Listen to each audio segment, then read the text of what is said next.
And welcome to the started. We're doing a live today. We're going to talk about promoting your books. And I'm going to right now invite my guest. Hey, welcome Gladys once again. And you're connected. Awesome. Okay, can you hear me? Yes, I can. Let me turn my speaker volume down because I'm recording also on for YouTube. Okay, go ahead, Gladys. I'm going to let you introduce yourself and give a little bit of bio of yourself. Oh, okay. I'm a book lover, animal lover. I also co-founded Nerd Girl about 9 years ago with Melanie, who is now has her own blog. It's called Melanie's Muses. But we are still going strong after all this time. I have 3 co-managers, Sienna, Elizabeth, Laura Trujillo, and Stephanie Karsten.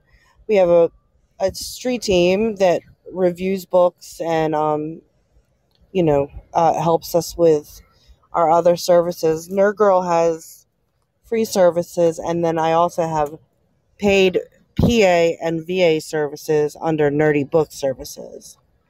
Oh, cool. So elaborate why you decided to start Nerd Girl.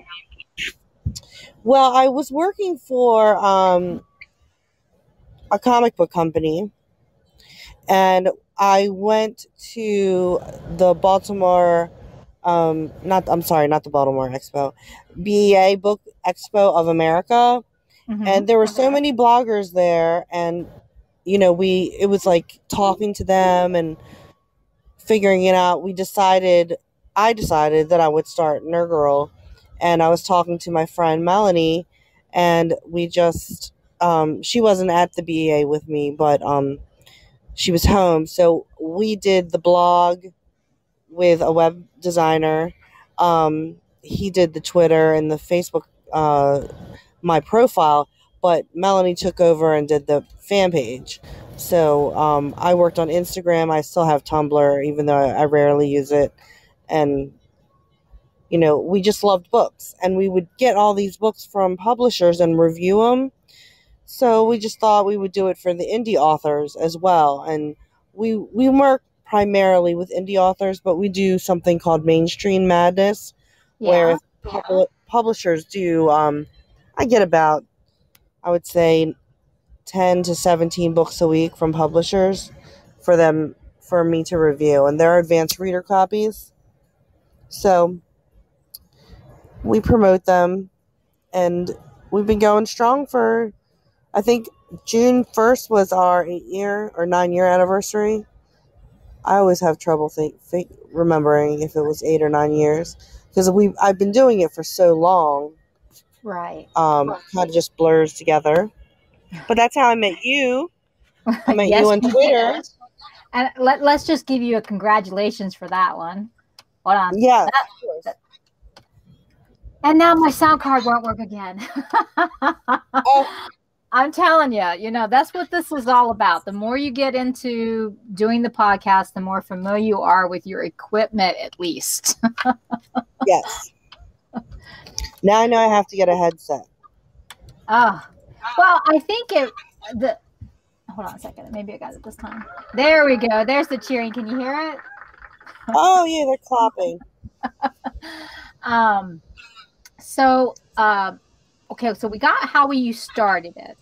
And can you also tell them a little bit about, like, when you start out and you're getting your book, what exactly does an author need to do, first off, if they're going to start promoting their book? Like, if they reached out to you, what should they do prior to reaching out to you?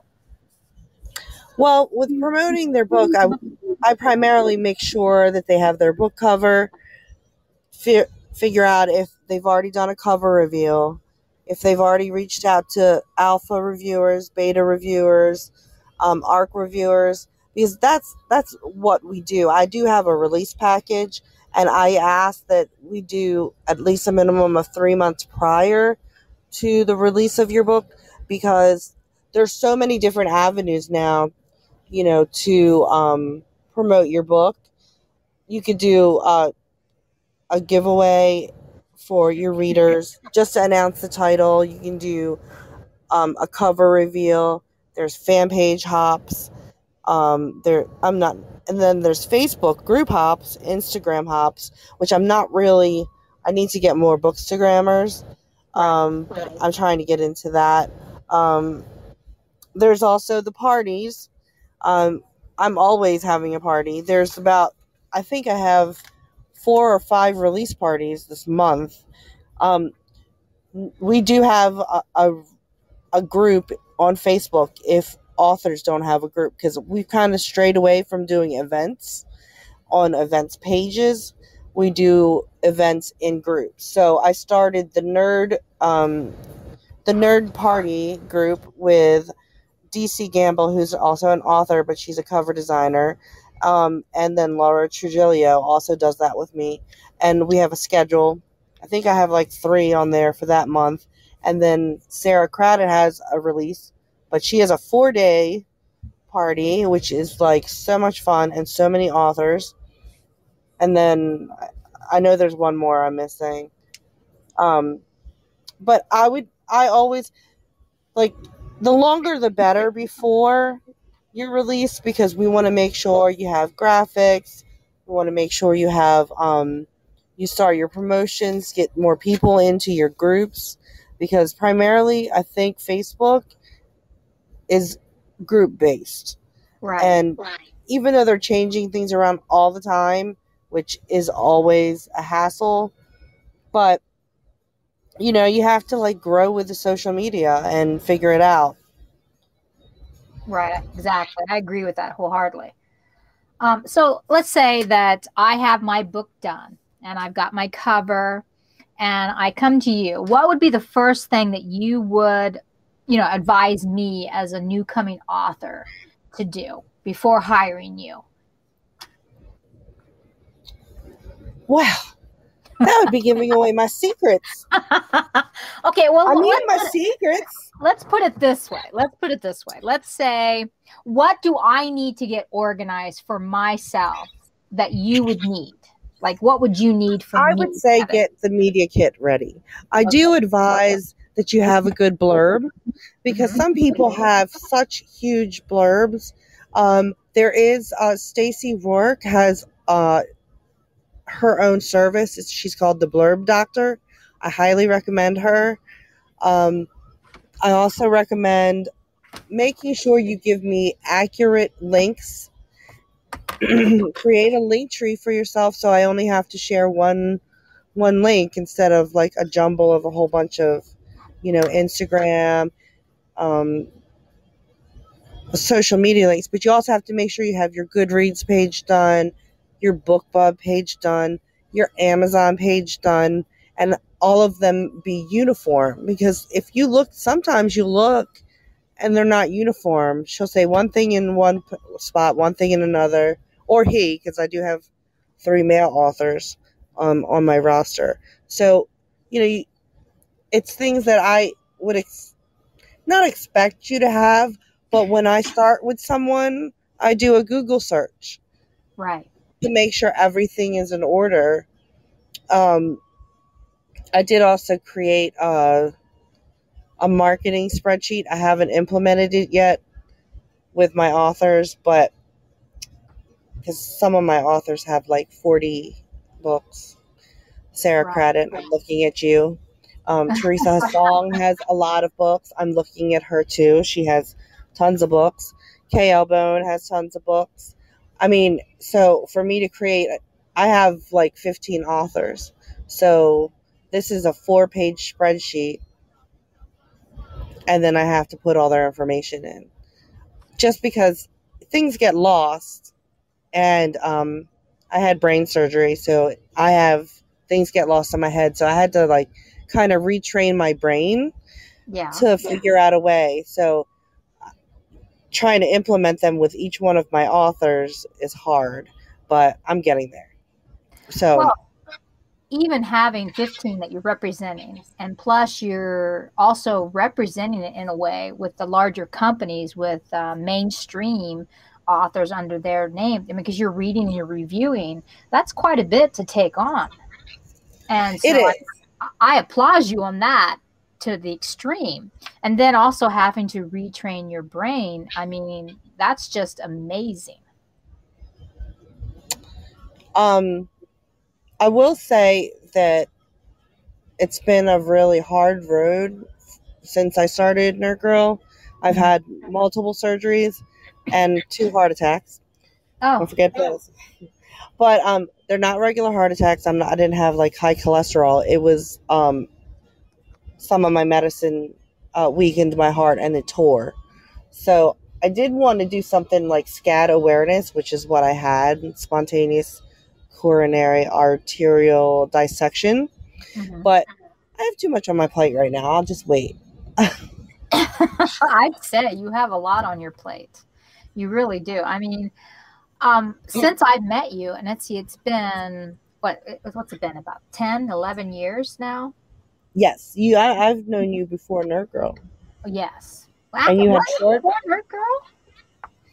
Yeah, I was looking for books to review, and Oh, then all my reviews did disappear because uh, Amazon decided that I couldn't review anymore on my Nerd Girl official profile because I'd been lapsed for 2 years, and I tried to explain to them that I was recovering from brain surgery and I didn't review during that time, but I right. would like to review the books that I did read, and they said no. Oh, So I had to start a new one, and now all my reviews are, I'm just trying to get them back up there. But all of my reviews are on Goodreads. They are on Nerd Girl Official. Um, I'm trying to transfer them over to BookBub. That's a lot of work because I was reviewing on that platform, that Amazon platform, for about 8 years when they cut me off. mm. Well, since we're talking about the best places to review and get your, what would you say would be the best? Are you thinking that it is just Amazon, or do you think there's possibilities of new platforms that can be just as comparable to Amazon nowadays? Well, Amazon is good because of your rankings and the algorithms and the placement of your books once you reach a certain amount of reviews. And reviews are harder and harder to get because there's just a huge amount of books to review right now. Um, so everyone, like if I'm asking someone that I go to for a review, I say, "Hey, can you review a book?" They're like 6 or 7 books in, and I have to wait. But you were asking about platforms, so Goodreads, it's good, but they also have a lot of, they're owned by Amazon, so you Mhm. have to be careful. Um, and I think BookBubs right now is a very good platform because they recommend the book. Like if you recommend the book or review the book, emails do go out after you do with your friends. Like if your friends will see you and they'll say, I reviewed this book and I thought it was good. So So, I really do like BookBub a lot. BookBub. Hmm. Okay. Actually, I think I met someone from BookBub at one of the conventions once. Probably yours. Probably. Probably. Um, Probably. You've been to 2 of mine, which I love. yeah. And you did take that fabulous video of me pretending to twerk on a pole underneath our tent. Those parties can get just a little bit wild. So Yeah. let's backtrack here a little bit. So when we talk about reviews, and I mentioned this to you because you have tremendous clout. I mean, you have a very large following, and you'd be foolish not to hire you because you are very thorough. You have the following. So when you're coming in this and you're hiring someone like yourself, you'd want someone, you'd think, right, because of that. You have such a following. So when you do the reviews on BookPub, I mean, does that help that whoever does reviews on those kind of platforms, the following that you have, do they look at that? Do they help push that along in those kind of venues? Yes, I think so.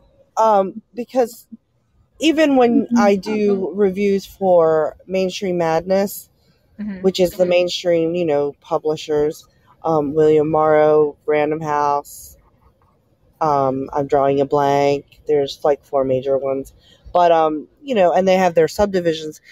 They'll see those reviews, and it does push you up there. Huh. Well, that's very interesting. So you're better if you're going to get represented. You're better to have somebody. I mean, even okay. Well, let me before I get too far ahead. So there's good reviews and there's bad reviews. But are you on the same? There's always a good review. I always say that a negative review, like people get really upset about negative reviews, but I look for negative reviews when I'm looking for a book. Because I want to see why this person said that it was a horrible book. Like they'll say, "Oh, this is a horrible book and the girl annoyed me." Well, you know what? Sometimes the girl is going to annoy you because it's part of her story arc. And you need that to finish her story arc. So it's not necessarily like, oh, like this is crap. Like one reviewer I know gave bad reviews and she says, I didn't like it because there was too much sex. But it tells you on the blurb that there's sex in the book. So why would you read it? So, I mean, not saying that I like sex, but I read the book. Well, I like sex in my book. I'll be honest. I'll just put that right out there. We know. But actually, you read my mind on that because that's exactly where I was going. My thinking was that there really isn't a bad review. Sometimes negative reviews are just as powerful as a positive review. Negativity. I mean, everybody has an opinion, and any publicity is good publicity. Exactly. My husband said that. I don't take credit for that. He just whispered it in my ear. That's all right. That's all right. Thank you very much, Eric, for the input. So, let's see. Okay, when you talk about promoting, do you think there's more power behind a particular genre when you're promoting?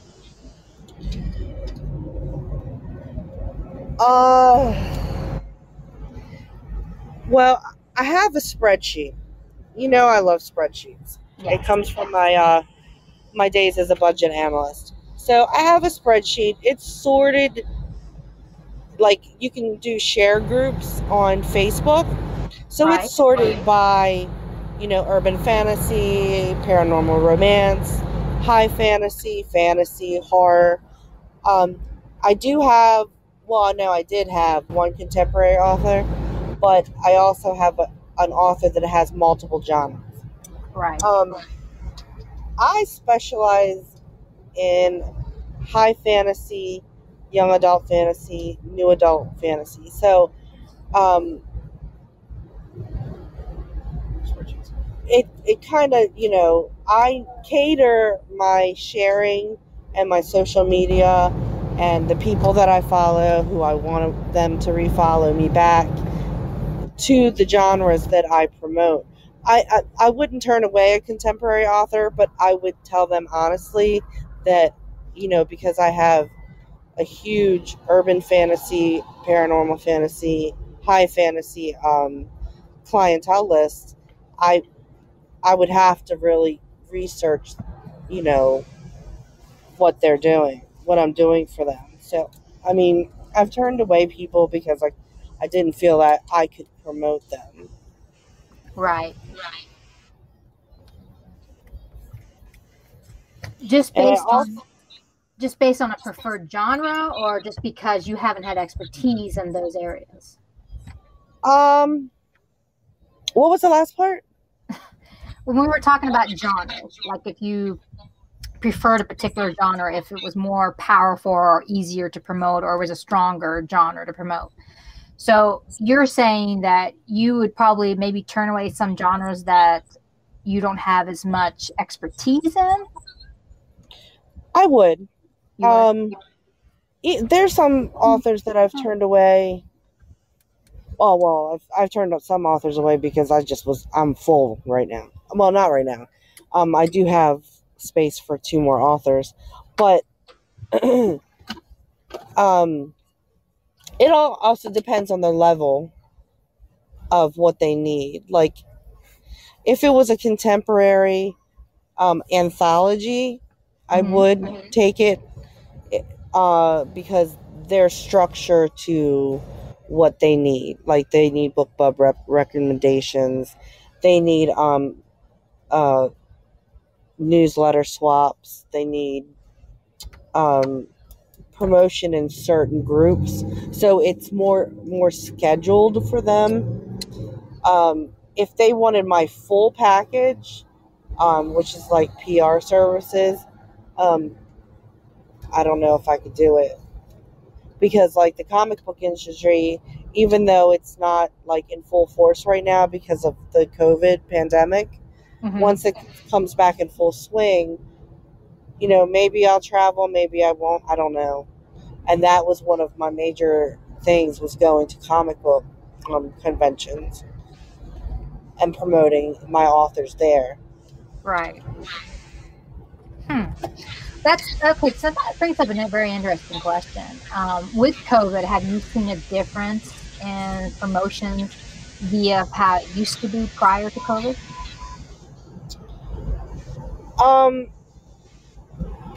Not really. I started another group for free books and free on Kindle Unlimited. It's a promo group, and it was designed because we were on lockdown, and people needed an outlet, and reading is an outlet. So we did start that group, and that's still going strong. I think people promote there. I saw a decline in time spent because people were homeschooling their kids. Right. So that a lot of my reviewers dropped off because, they had to school their kids, and they just didn't have time to read. As far as sales, I don't know, because I keep buying ebooks like crazy, even though I get free ones. I feel you on that. I mean, I splurged by getting Kindle Unlimited. I did have Audibles, but now I couldn't afford both, so I had to pick one or the other. And I really like Kindle Unlimited. So See, it helps because you're home. I mean, I was home anyway, but on lockdown, working from home during lockdown is totally different from working from home regularly, because you get to go out, you get to see people. But lockdown, it can drive someone nuts. oh, I fully am aware of that. Yeah. Yeah. I have my own madness, wrapped up around me. When you talk about the Kindle, see, now personally, I love Audible. I love to be able to listen to the book while I'm doing dinner or doing whatever else I'm doing. So I do too, but it was just not an option for me at the time. Well, I mean, right now too. But there are groups that you can get free audibles and audiobooks, and review them, and okay, so let me ask you. We've got I've tried to do this about 20, about 30 minutes, but I counted it because we've tried this before. So the vlog actually shows that we're in 24 minutes. However, I have 2 minutes on the timer because we tried this a little bit sooner. But and I don't want to take it all the way away from your time. So let me ask you a question for the last couple minutes here. What would you recommend to someone starting out as a new author? What would be your biggest pointers that you could tell them to help themselves before they reach out to hire you? Make sure you have your media kit ready. I mean, your media kit, but social media, your web presence, all of that comes into play. Definitely don't be political.